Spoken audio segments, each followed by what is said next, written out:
السلام علیکم ورحمۃ اللہ وبرکاتہ۔ الحمد للہ کفا وسلام علی حبیبہ الذین اصطفیٰ، اما بعد فاعوذ باللہ من الشیطان الرجیم، بسم اللہ الرحمن الرحیم۔ فمن شہد منکم الشہر فلیصمہ، صدق اللہ المولانا العظیم وصدق رسولہ النبی الامین المتین الکریم۔ سب سے پہلے آقائے دو عالم صلی اللہ علیہ وسلم کی بارگاہ میں درود پاک کا نذرانہ پیش کریں۔ اللہم صلی علی سیدنا محمد وسلم، صلاۃ و سلام علیک یا رسول اللہ صلی اللہ تعالی علیہ وآلہ وسلم۔ مسائل کے سلسلے میں آج یہ سمجھتے ہیں کہ آنکھ میں، کان میں، ناک میں دوا ڈالنے کا حکم کیا ہے۔ تو آنکھ میں دوا ڈالنے سے روزہ نہیں ٹوٹتا ہے۔ ڈراپ وغیرہ اگر آنکھ میں ڈالنا پڑ جائے تو آنکھ میں ڈراپ ڈالنے سے، دوا ڈالنے سے روزہ نہیں ٹوٹتا ہے، اگرچہ اس کا مزہ حلق میں محسوس ہو۔ فقہائے کرام نے سرما لگانے کے سلسلے میں واضح الفاظ میں لکھا ہے کہ روزے کی حالت میں اگر سرما لگائے تو یہ جائز ہے، اور سرما لگاتے وقت آپ بسا اوقات دیکھتے ہیں کہ سرما کا مزہ حلق میں محسوس ہوتا ہے، بلکہ کبھی کبھی اس کا رنگ بھی تھوک میں نظر آتا ہے۔ لیکن اس کے باوجود آنکھ کا کوئی ایسا راستہ نہیں جو سیدھا دماغ تک جاتا ہو یا سیدھا جوف تک یعنی پیٹ تک آتا ہو۔ اس لیے فقہائے کرام نے آنکھ میں دوا ڈالنے کو جائز کہا ہے روزے کی حالت میں۔ کان میں دوا ڈالنا، تو کان میں دوا ڈالنا پہلے یہ سمجھ لیجئے کہ کان میں تیل ڈالنا یا تیل کا چلا جانا، اس سلسلے میں بہار شریعت، فتاوی رضویہ اور دیگر کتابوں میں یہ ہے کہ اس سے روزہ ٹوٹ جاتا ہے۔ ہاں، پانی کا چلا جانا یا پانی کا ڈال دینا، اس سے روزہ نہیں ٹوٹتا ہے۔ غالباً اس کی وجہ یہ ہوگی کہ نہانے دھونے میں اکثر کان میں پانی جانے کا امکان رہتا ہے، کہ اکثر اوقات میں جب ہم لوگ نہاتے ہیں تو کان میں پانی چلا جاتا ہے، لہٰذا اس سے بچنا بہت مشکل ہوتا ہے۔ اس لیے فقہاء نے فرمایا کہ اگر کان میں پانی چلا گیا یا کسی نے پانی ڈال بھی دیا تو بھی روزہ فاسد نہیں ہوگا، روزہ نہیں ٹوٹے گا۔ ہاں، تیل ڈالنا یہ بہت کم ایسا ہوتا ہے اور قصداً ایسا کیا جاتا ہے۔ بھئی تیل ڈالنے کی اتنی کوئی خاص ضرورت نہیں ہوتی، لہٰذا تیل کا چلا جانا یا تیل کا ڈالنا دونوں صورت میں روزہ کو فاسد کر دیتا ہے۔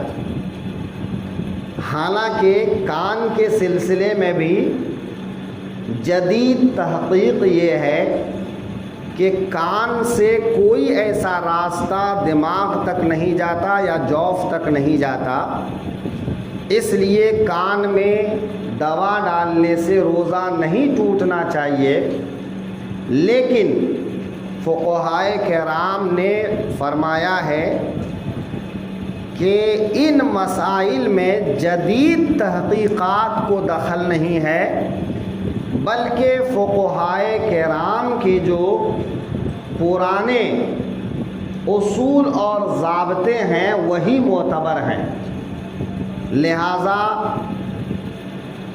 پرانے ضابطے اور اصول کے مطابق بالخصوص انہی اصول اور ضوابط کو نظر میں رکھتے ہوئے مجلس شرعی جو الجامعۃ الاشرفیہ میں سالانہ ایک مرتبہ سیمینار ہوتا ہے اور اس طرح کے مسائل پر مفتیان کرام بحث کرتے ہیں، تحقیق کرتے ہیں، اپنے اپنے دلائل پیش کرتے ہیں، پھر کسی بات پر اتفاق کرتے ہیں۔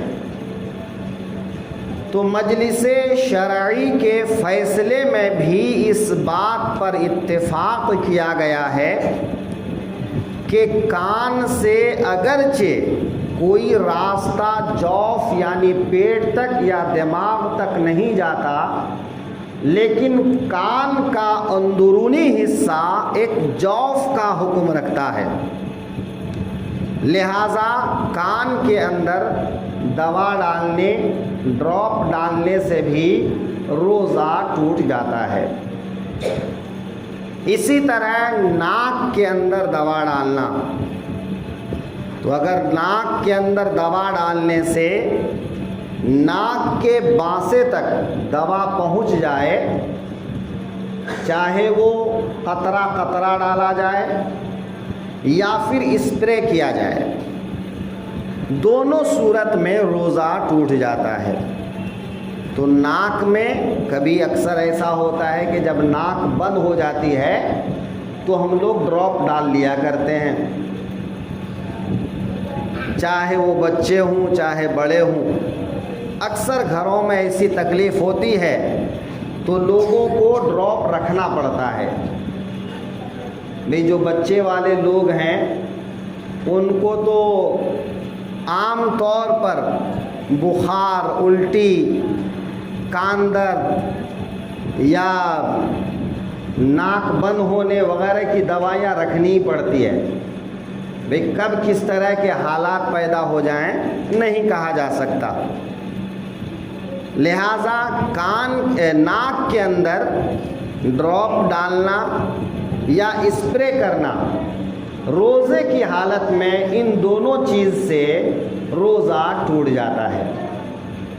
لہذا اگر کبھی ایسی ضرورت پڑ بھی جائے تو احتیاط کیا جائے کہ ناک میں دوا نہ ڈالا جائے یا اسپرے نہ کیا جائے۔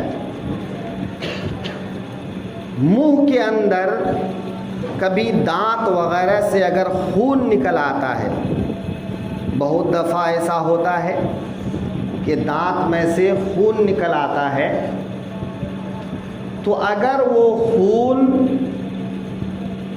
تھوک سے زیادہ ہو اور وہ تھوک نگل لے تو روزہ ٹوٹ جائے گا، اور اگر تھوک سے کم ہو اور اس کا مزہ، خون میں جو ایک نمکینیت ہوتی ہے، اگر اس کا مزہ حلق میں محسوس ہو تب بھی روزہ ٹوٹ جائے گا، اور اگر تھوک سے خون کی مقدار کم ہو اور حلق میں اس کا مزہ بھی محسوس نہ ہو تو روزہ نہیں ٹوٹے گا۔ چاہے وہ دانت ہلنے کی وجہ سے خون نکلے یا یوں ہی نکلے، یا دانت اکھڑ جائے اور خون نکلے، تو سب کا یہی حکم ہے۔